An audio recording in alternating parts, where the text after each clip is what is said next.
Eto nga pala mga kaborbot, yung video kung saan ginawa namin yung aming 5 meters sa saranggola. Gumamit nga pala kami dyan ng purple na VIP na carbon para dito sa gagawin naming saranggola. So ang total na sukat nga pala niyan mga kaborbot o yung haba niya ay 180 cm. Ito nga pala mga kaborbot ay magpuputol tayo ng tamang haba na gagamitin natin para sa ating shoulder ng saranggola.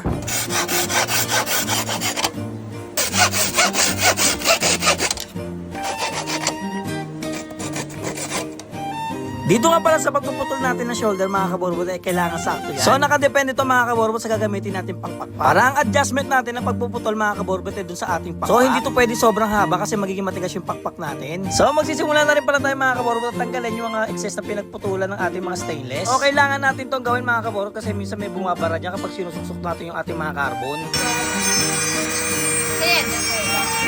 So gumamit na nga pala ako ng grinding stone dyan mga kaborbot dahil medyo matigas yung mga nakabara dito. Kung makikita nyo mga kaborbot, ito pala yung mga tinatanggal natin dyan. Yan yung nagkokos ng pagbara mga kaborbot at dyan din nagagasgas yung ating mga carbon.